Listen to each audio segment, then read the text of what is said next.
Okay, here's just a bit of documentation for myself really on how I'm protecting my Tetrapanax Rex this year. Now, I've recently purchased this from York. It was in a north facing garden, so it didn't get much sun as it was, so it's used to shady conditions, and it's now at a lower latitude here in Doncaster from North Yorkshire to South Yorkshire, so the temperatures should be a bit warmer, but not by much. Now, we're predicted the first frost of the year throughout the region next week, and it's very heavily raining every day and running up to it, so Tetrapanax do not like sitting in water, especially in winter, and the frost, although it'll kill the leaves, and that's fine, they are hardy. If it's soaking wet in there, the frost could freeze the roots and kill them if the soil is waterlogged, so we've put on this rain cover more than anything. It will take any wind burn away. It's basically just an old sand, hard sand bag. Finished the sand today using it in a soil mix, and so we've just placed it on top. As you can see, it's pegged onto the pots, as well as pegs to stop the bag lifting off the canes in any wind.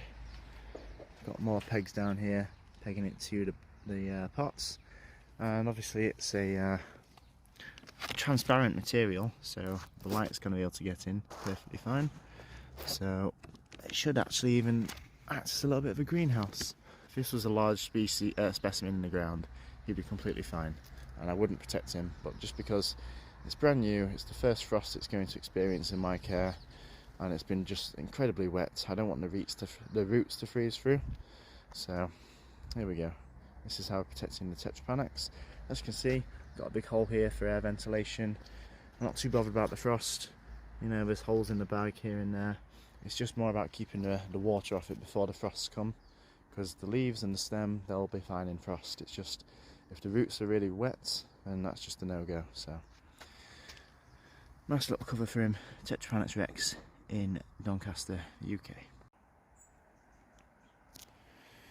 Right, and I'm having to put the torch on because it's getting a bit dark. We're losing the lights, but I'm about halfway through wrapping the seed-grown lemon tree for the winter. It's the 4th of December, so we're doing really well to say we haven't had a frost yet. However, the first frost is coming on Tuesday. We're going to get -2, and we're getting -1, -2, -3 every night since Wednesday through to the weekend, next weekend. So having to wrap him up. This tree has survived temperatures down to -8 without protection, so but that did cut him down to the trunk. I'm wanting to keep the canopy so that I can hopefully have lemons next year and not have to restart each year. So we'll see how he does, and I'll show you the finished product once he's all wrapped. Unfortunately, with him being so big, I can't find a fleece bag big enough to cover the whole canopy, so I'm using a wrap and then pegging it in with some common clothes pegs just to close up the gaps. So I'll show you the whole thing when he's done. Okay, as you can see, it's took me quite a while. It's gone dark. We've got the outside light on, which may turn off shortly, but as you can see, we have a big mushroom tree. I've had to use a step ladder, loads of garden pegs, which won't be going to any use anyway for the winter, because no clothes are going to dry out in cold, wet, cold, wet, frosty weather.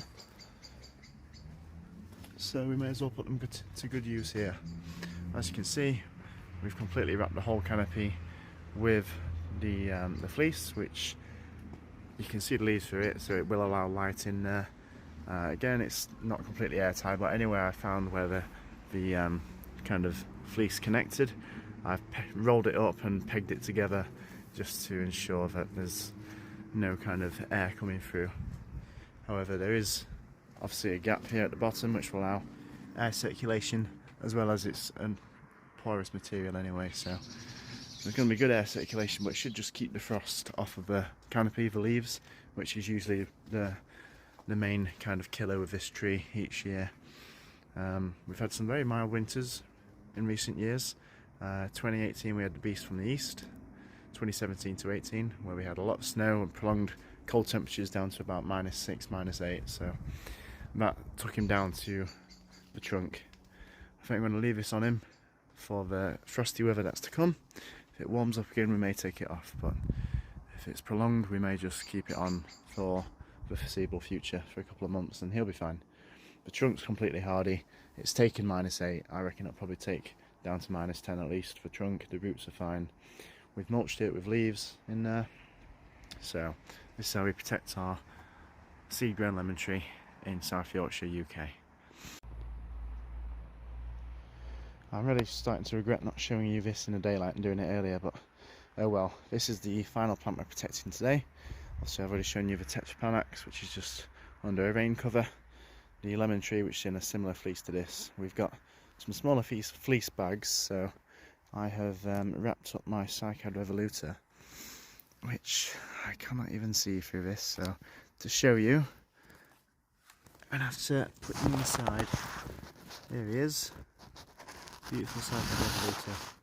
Nice thick trunk on him, and he flushed this year, so it's his first winter outside.